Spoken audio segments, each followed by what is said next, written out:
You're listening to The Practical Wealth Show with Curtis May. All right, guys. Hey, Curtis here. We're back, and welcome to another episode of The Practical Wealth Show, my favorite conversation. I have a really exciting guest today. I'm working my way through the whole family, but I have Nick Prefontaine. Is a breakthrough advisor at Smart Real Estate Coach. And so we've had his brother-in-law, Zach, on, and Chris. And so Nick, I'm going to tell you a little bit about Nick. He's they're based out of Rhode Island, and they just actually he's co-author of a new book they came out with. I'm sure we'll have the link in the show notes, called The New Rules of Real Estate Investing. And so he works alongside his father, his brother-in-law, Chris, and his sister, Kayla, and a great support team. So Nick, basically, we were just talking before we recorded, he grew up in the real estate business. So before they started doing this, he was a successful realtor. Okay, we're going to go into that a little bit more. And he started at an early age. He was knocking on pre-foreclosure doors at age 16, like 50 doors a day. All right, so I want y'all to hear the work that, when you say, I'm working, that's work. And so now Nick, what he does is in their system, Nick specializes in working with lease purchasers to get them into a home and on the path to home ownership, regardless of the buyer's credit situation. Okay. And so what makes Nick's story so inspiring, in 2003, Nick was in a snowboarding accident that left him in a coma for 3 weeks. His parents said, the doctor told his parents he couldn't walk or eat on his own again.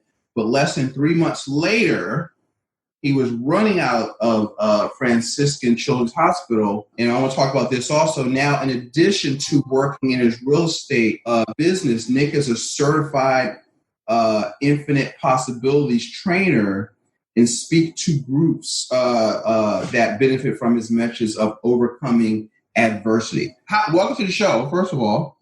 Thanks for having me, Curtis. Happy to be here. Yes, I'm excited to have you. So before we get into that, let's talk about, because there's a lot of people that listen to the show have things that, that are like distracting them or really knock them back. And I think you're proof that, you can have things happen and come back and still land on top.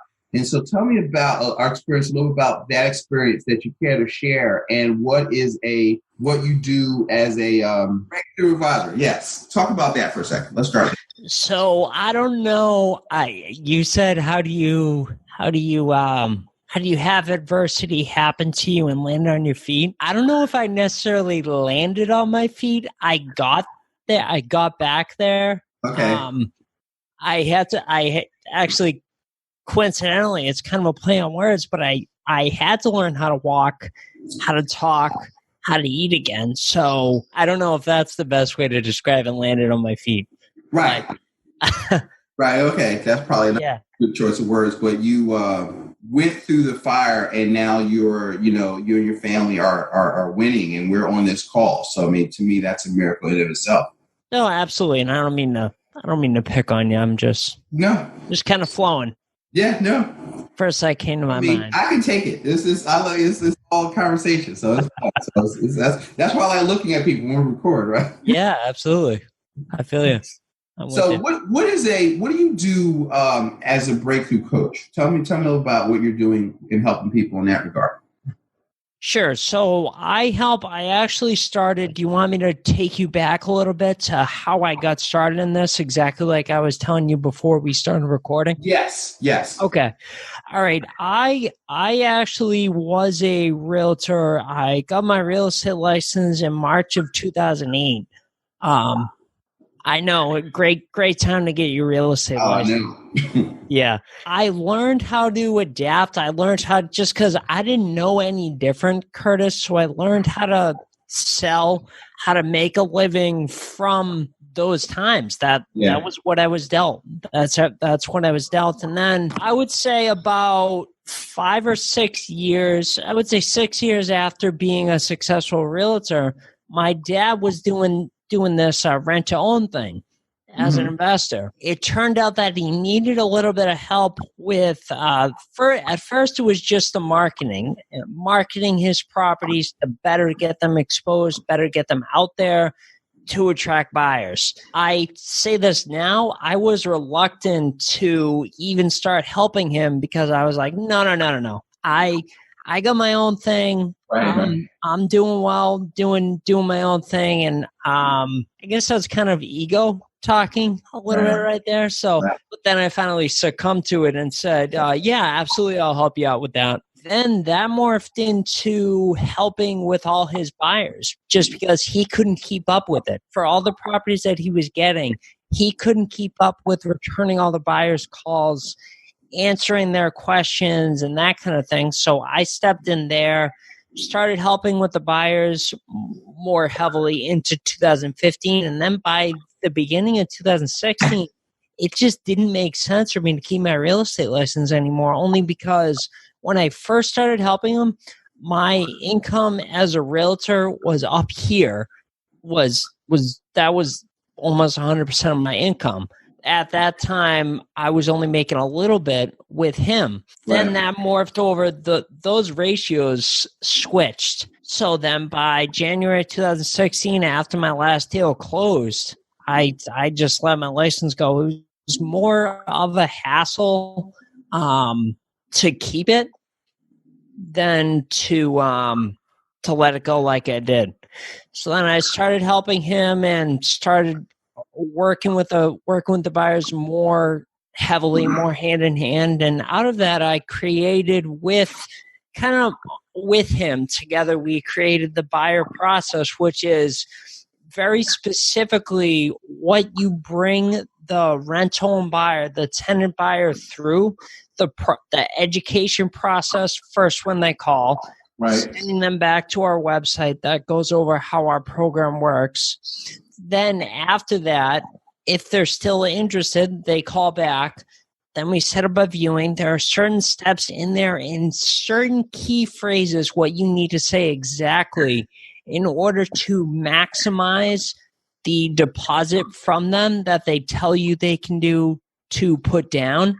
Right. Then after you get those forms back, we call them next step forms, not application, but just next step forms. If you're interested in taking the next step, fill these forms out, get these back to me. So then by calling them, I was able to get their deposit up even more, then arranging a buyer's meeting with them, conducting the buyer's meeting, and then if we accepted them, having them close with our attorney. It's really nothing more than a formal lease signing in front of an attorney. However, we just refer to it, Curtis, as a closing. Right. Just because we want the buyers to understand the levity of the agreement that they're entering into. Yeah. We don't want them to be like, I'm gonna rent, not gonna do a down payment. If anything breaks, it's your responsibility. And then at the end, I'll decide if I want to buy, if I like the house. Right. These people know that it does require a down payment for them to get in the home.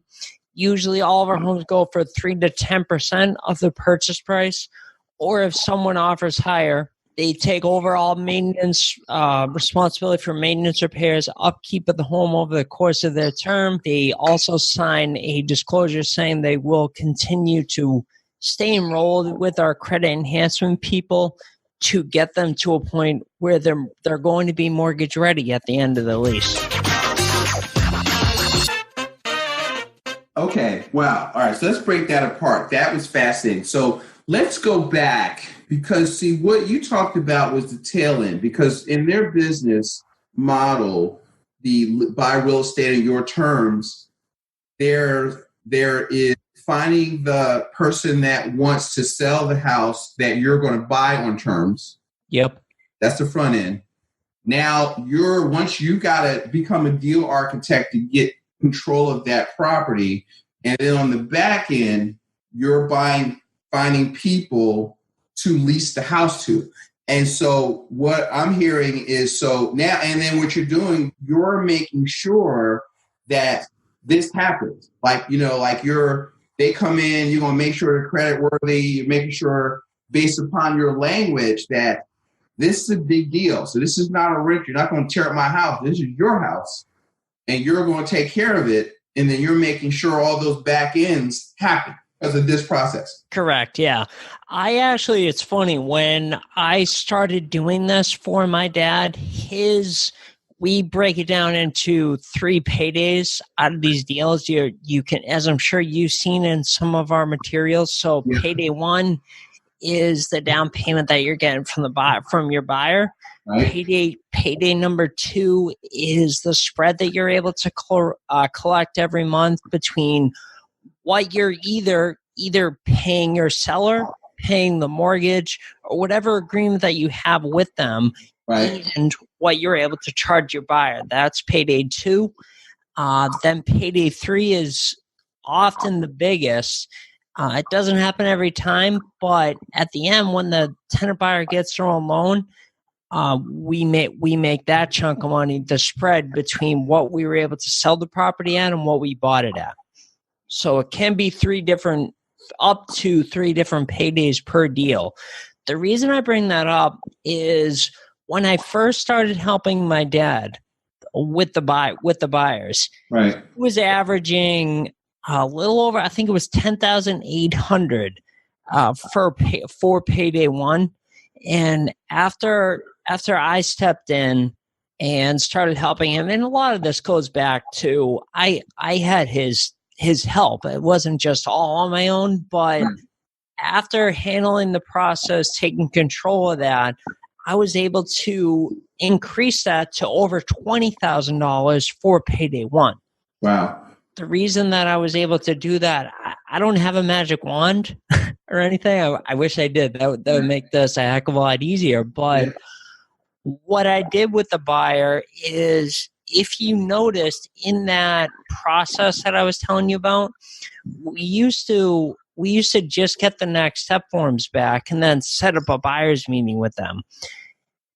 Instead, what I'm doing is, once I get back their next step forms or an application, for just to keep it simple for your listeners, I call them and review it with them. I eke out basically everything that they can do that's going to help them get to the finish line and get across the finish line. Mm-hmm. So that was able to double our payday 1. That's interesting. And so payday 1 is, so if the property is, just make sure I want to put out there, so they get paid a down payment. So once they've worked it out with the seller, if you're going to sell it for, let's say the property is $250,000, that's because y'all buy pretty houses, right? And nice, right? And so that's a reasonable sales price, $200,000 to $300,000, $350,000. Is that, would you say your average homes that you're doing this for are? Gosh. I mean, I'm looking at the board that I have in front of me, all the properties that we're marketing, and remember this. And you're in Rhode Island, but you're around the country, though. You're doing it around the country. Oh, yeah. No, I'm just talking about our personal business. So it's Rhode Island, Connecticut, and Massachusetts. So on the board, I can just tell you this. This will give you a good idea. There's a 234.9 all the way up to, I think the highest is 489.9. Wow. But we've done higher. We've done higher. We've done like the 500 to 800,000. That's a great, that's a great market for us. But it works any price range. You can even do homes up to $1 million. Wow. Yeah. That's wow. So anywhere, so 10% of let's say take 300,000. That's a $30,000 down payment, or as little as $3,000, depending on how you structure it, that you get up front. And then you're getting, when he says the spread, folks, if there's a mortgage, you got to pay the owner a certain price. And so let's say they agreed to pay the owner $1,500, and if you can get $1,900, $2,000 for the rent to own, then your spread is that $400 or $500. Correct. Yeah. And then on the back end, if they've contracted to buy a house from you in 2 years or 3 years for $350 or $325, then you're getting the back end money after you pay the seller off. You get that difference too. Yeah, and we also in most of our deals work it out that we benefit from the principal paydown that occurs over those 2 to 4 years or however long we do the deal for. Wow. Yeah. So then what happens is the mortgage is smaller, so your spread is bigger because of the mortgage, the equity paydown. Correct. Let me ask you a question. So let's talk about you help investors break through their limiting beliefs, right? And to build a real estate business that serves them. So as you go into this, when you guys are coaching people, what are some of the things that when they come to you, that there are a few things that people have to get over so they can be successful in your experience? Well, I laugh at this now, but our top associate at this point in time, I'm not sure when this is going to go out, but right now at this point in time, our top associate is in the Washington, D.C. area. He's up over $1 million for total paydays on his deals. He's done over 10 deals. 10 of these like terms deals, these buying the home on terms and then selling a rent to own. Mm-hmm. At the beginning, because remember I said I specialize in working with the buyers in the whole process that you have to put them through to maximize the profit on the deal. Right. Well, it's funny that on this guy, this gentleman's name is Bill Reich. I tell this story often because I think it's very entertaining. He fought me tooth and nail about every single showing that he was having. We call them viewings just because any way we can differentiate ourselves away from realtors, we try to. Right. In the market, in the public's perception of it. So we call them viewings of the home. So for every viewing, he was thinking that he had to get in the car and drive to the property. Now, we have properties up to 2 hours away. Some even have properties more than that. So for every single viewing, he was getting in his car and going and driving to the property. I told him that he doesn't have to do that because I walk all of our associates through this. When you set up viewings, have them either be accompanied if a seller is living there, or if it's on a lockbox, give them very specific verbiage and instructions so that the property is locked up after they go and view the home. And if it is walking through with a seller, we instruct them very specific verbiage what to say so the buyer doesn't get in direct communication with the seller. Right. Right. He didn't have to be going to every single one of these properties. And then once he listened to me and he let go a little bit, his business started to take off.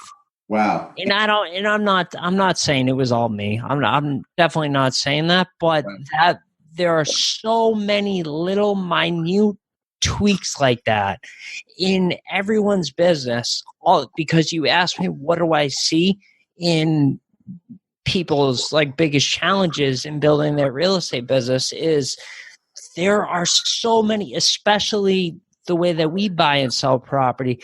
There are so many minute details that just have to be done right. You have to say a certain thing a certain way. You have just tonality, everything. There's so many little tweaks.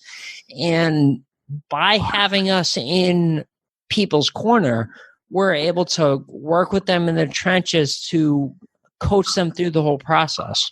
So let me ask you this, let's follow up. So this is a good segue because to that point, I always tell people, I train people in the financial industry, and I've been taught and I teach, it's a business of in communication of language and perception, right?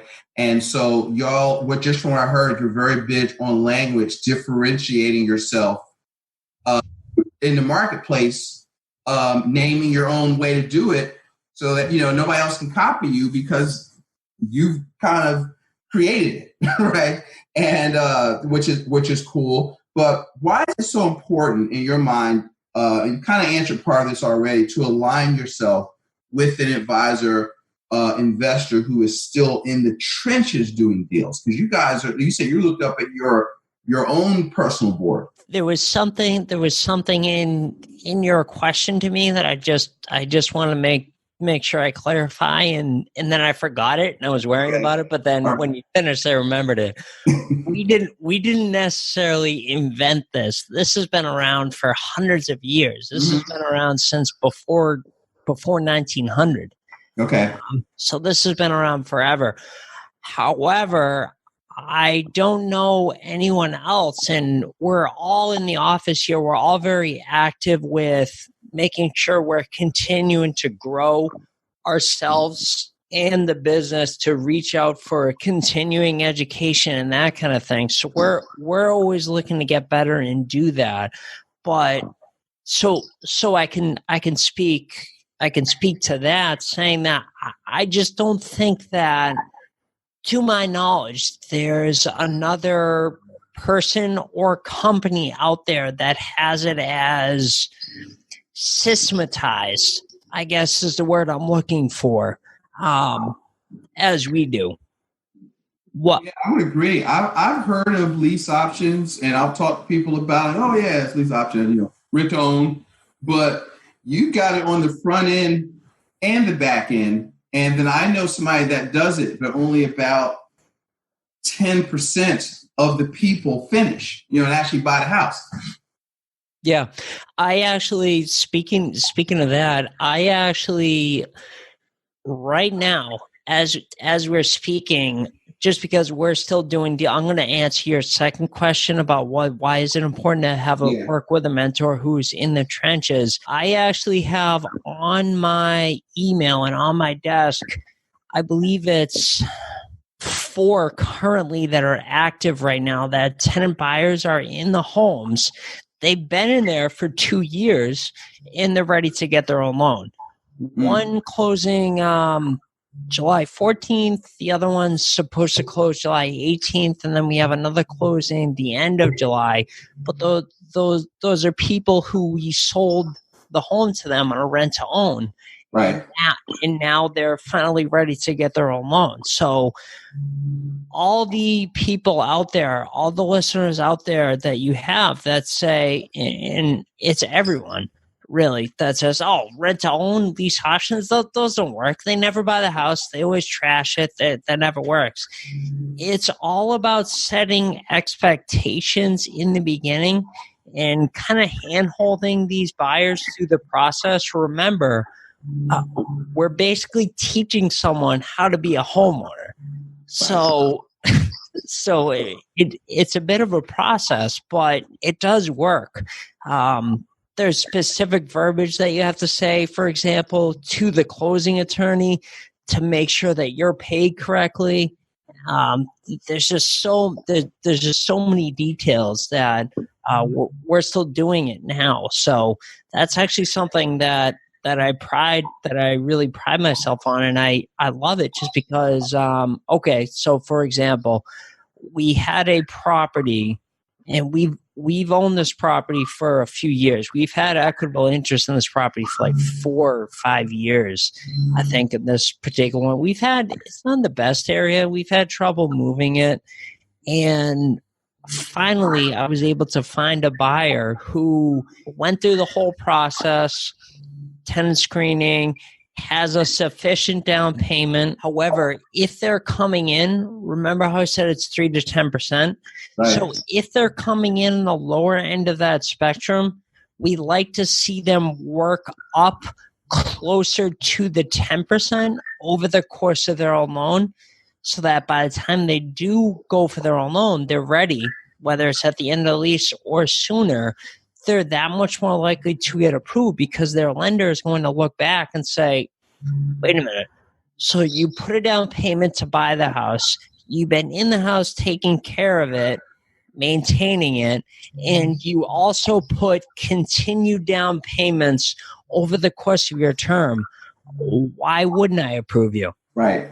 So continuous meaning that you're getting more. They don't get credit for it with the lender, but you give them credit for it when you help them set up their loan. Like they can see the money trail of how these people have been stewards of their resources. Yeah, we will show them. We'll show the lender the proof of the rent received for the rent, and in most cases, it's just a rent payment. And then remember, I told you that once I came on board, we doubled the payday one. Well, that was off of scheduling out down payments based around bonuses, 401k, tax return, that kind of thing. So that's what I mean about scheduled down. Oh, yes. Yeah. Yes, that's brilliant. See, I've never heard anybody talk about that kind of stuff. I mean, that's where coaching comes in. And, with their system that we talk about, we'll put links to it. But because they have a coaching program where they have, I want you to tell them what an associate is in a second, but where they do this themselves, and then they will partner with you to help you do it, whatever part of the country that you're in, as you listen to this. And one of the things that I find intriguing about Smart Real Estate Coach and this family business is that, to me, we do stuff on, I've done episodes on like turnkey properties and wholesaling. I don't think I'm flipping or the BRRRR method, but you still have to have capital to do that. And when you buy, so remind them what it means to buy real estate on terms. Just because, I don't want to assume they know what we're talking about. They might have listened to the previous episodes on this. Tell them what that means. And because I think that is what I call a blue ocean. Like all that other stuff is red ocean. There's a lot of people doing that stuff. And then when you learn this skill set, you kind of move into what I call a blue ocean, where you're the only one fishing there, or it's very few people fishing there. That's why it's blue. Can you tell them what buying on terms means? Sure. Throwing industry jargon at your listeners, so apologies for that. Buying and selling on terms. All that means is, look, so once we're able to buy it on terms, we are able to, like I said, sell it on a rent own or a lease purchase. One of the ways that we buy is through a lease purchase. Now, all terms aren't necessarily only, like 3 to 5 years. We have some terms that are up to and over 10 years. So the longer the term goes out, the more options we have with the property. So we will, in that instance, take over if there's an existing mortgage, whatever the liens are associated with that. We'll take that over, take responsibility for that, and then, depending on how bad enough we want the deal, we'll agree to pay the seller a little bit extra every month. In addition to that, we hardly ever do that anymore. Wow. In addition to the loan. But then another way is owner financing. So if the property is free and clear, meaning there's no mortgage on it, we're able to buy it with owner financing. And if we buy with owner financing, we can pay a premium. We can pay a little bit more for the property. The reason that is we are doing principal only payments. That's usually how we like to structure it. Wow. Principal only payments. So not only is the seller doesn't have to pay any interest on those payments, because remember how I said they're principal only, right? But we can also pay a little bit more because the balance is coming down every single month. Another way that we'll buy is subject to the existing financing, and we'll actually close on the property. But if sellers want a little bit more control, recommend, and they have a loan on the property, we'll do a lease purchase, just a straight lease purchase on the property, where we'll also take over their existing payment. The only difference with that and subject to we'll just take over the existing financing. Wow. So the descriptions he gave there, while they termed their students deal architect, what you've got to be able to do, and what you learn with Smart Real Estate Coach, is how to solve problems. Basically, what it sounds like to me. Absolutely. I actually, before I forget, I can give a gift out to your listeners if you're okay with that. Yeah. Okay. That's the book that you mentioned, the new rules of real estate with both Zach and I and my dad. They can get that for free if they go to a website. The website is called newrulesforfree.com. Newrulesforfree.com. And also, I want to say that when I say free, oftentimes you'll sign up for something free and then find out you have to pay shipping.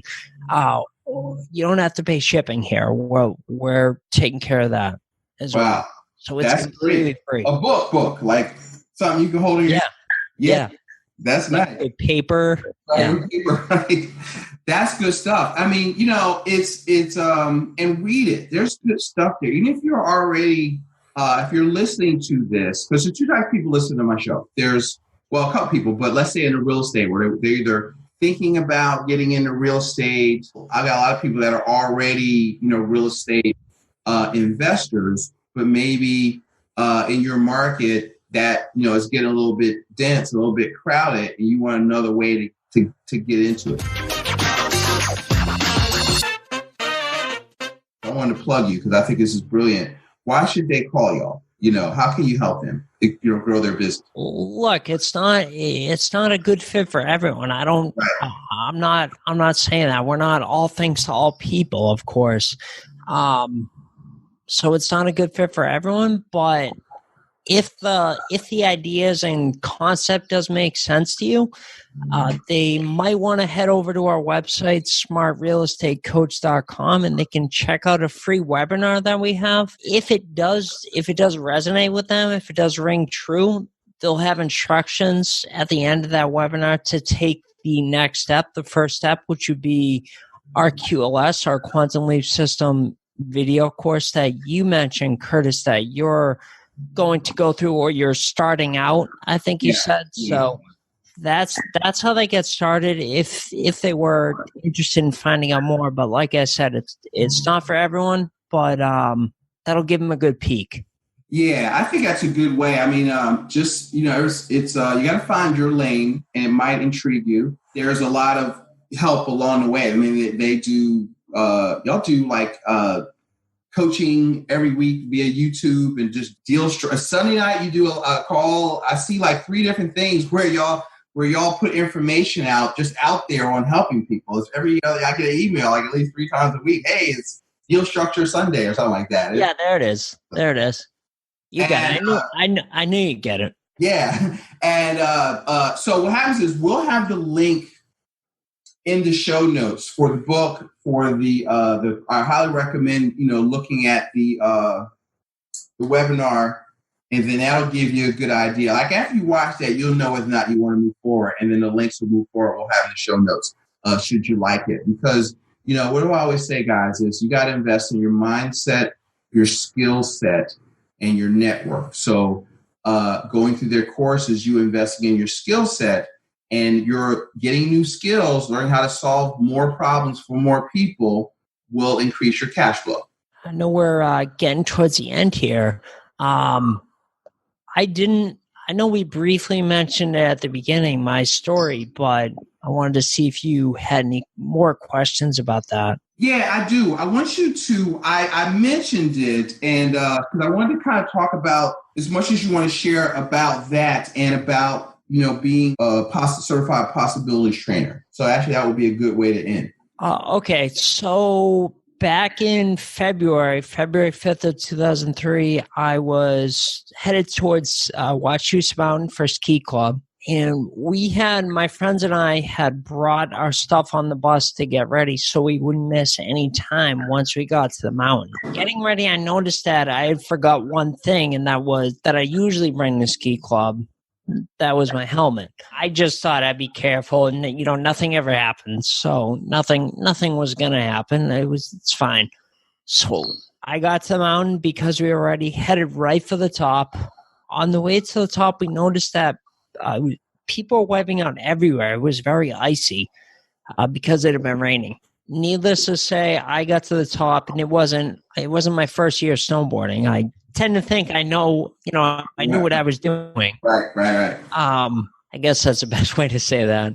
So I headed right for the biggest jump with all my speed, just because my friends told me, anyone who hit that now would be insane. And I thought it was a challenge. So I went for it.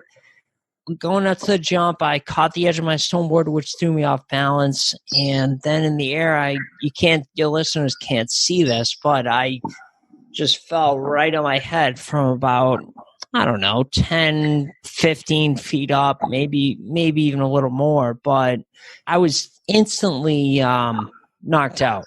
Mm-hmm. And doctor said even if I had a helmet, it wouldn't have made much difference, just because they couldn't quantify that. They said that the force of the impact alone was so much so that I would have been out for 10 days if they didn't induce me.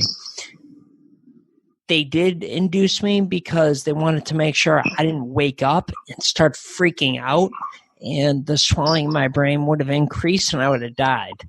Wow. Okay. So they had to induce me. So I ended up being in a coma for 3 weeks.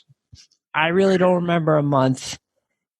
And when I came out, it was in the ICU. I still see videos of myself in the ICU. I have no memory of the ICU whatsoever. So then I came out of there. I was stabilized, I guess, for a week, and then I was taken to Franciscan Children's Hospital in Boston. That's where I learned everything. That's where I had to learn how to walk, how to talk, how to eat again. I had gone down to something like 120 pounds or something like that, and I was around the same weight I am now, 160. So it was quite the journey. What would you say kind of drove you to, keep the work up and say, listen, I'm going to get back to my life, internally? Well, at the time, my dad was doing a lot of speaking, a lot of motivational speaking. I think at the time he had just sold his brokerage, his realty executives to Coldwell Banker, I think, NRT at the time. So he was doing a little speaking and consulting and traveling and things like that. So he was all about positive mindset and everything like that. So everywhere I looked around my room, there were affirmations. So I couldn't move. Right. So that's all I had to look at. Read your stuff. Right. There you go. That's a lesson there. Okay. Yeah, but I mean, it was certainly a blessing to have that. And then everything around me was just okay.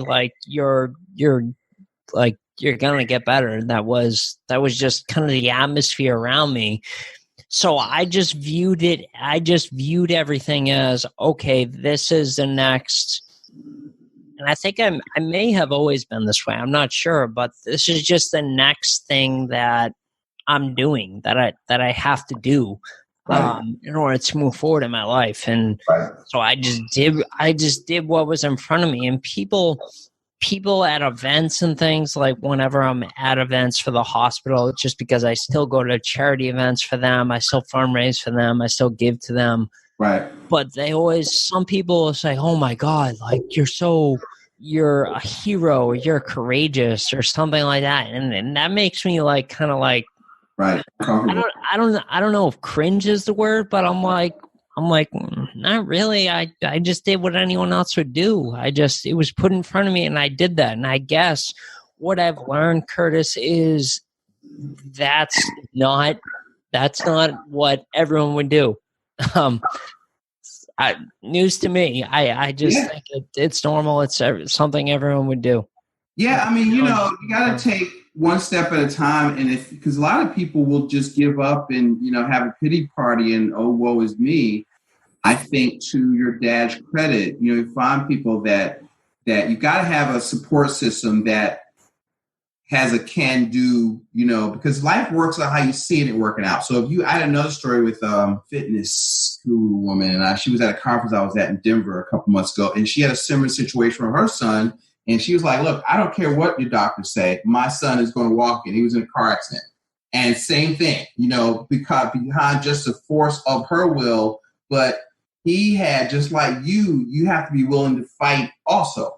You know what I mean? And now you've got a family that's willing to fight for you. And then you have to have the heart to make a decision that, hey, I'm going to get back to where I was. And look at you now. You're coaching people to success. That's awesome. Thank you. I actually have one. There was one more story that go for it. I kind of recall, and I think it's really important, just because I remember this one day, just because I only talked about my dad, and I just wanted to mention this about my mom because she was there with me every day. Yeah.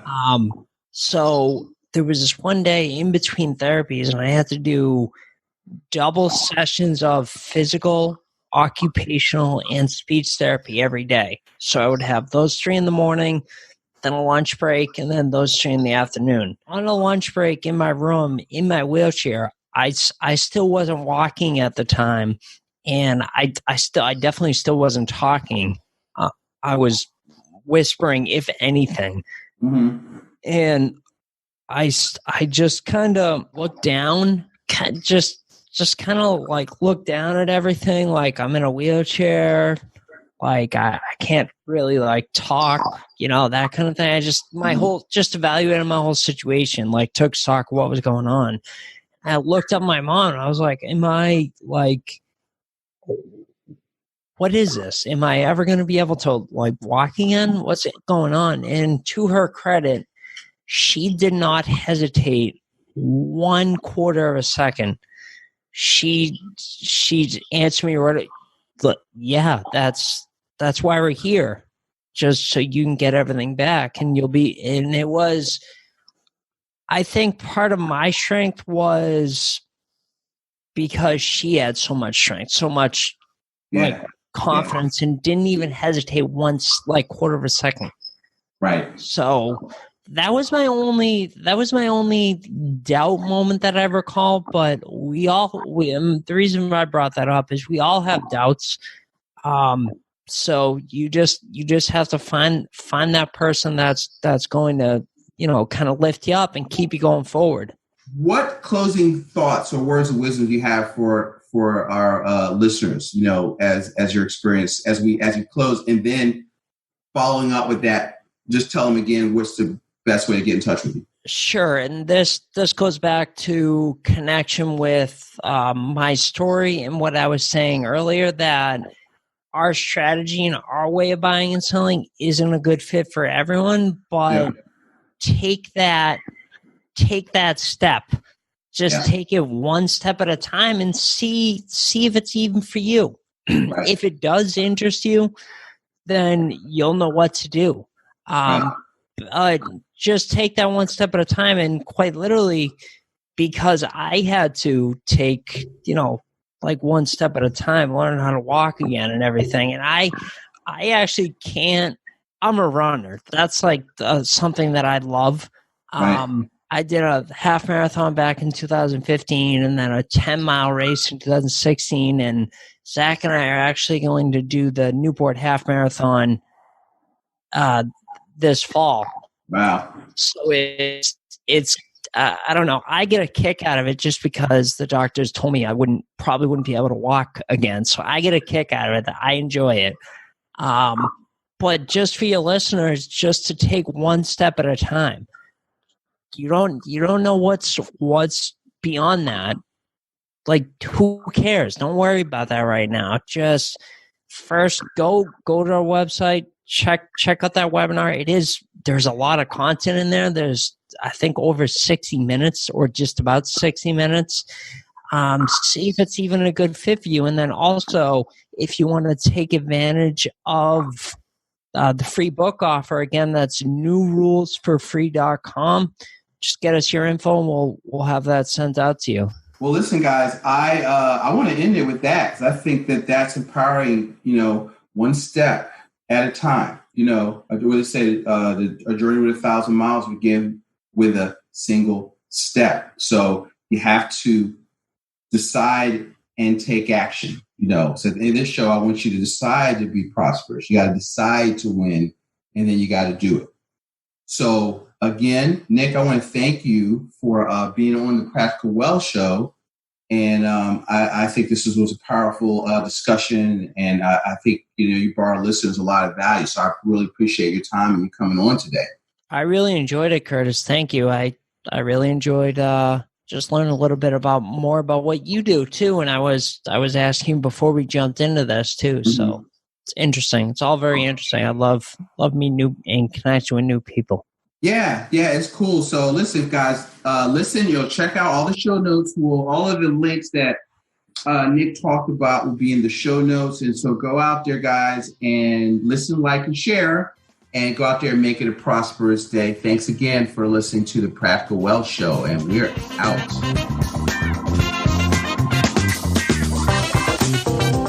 Thanks for listening to Practical Wealth. To access the show notes and resources, go to practicalwealthshow.com. To get your questions on the show, go to practicalwealthshow.com.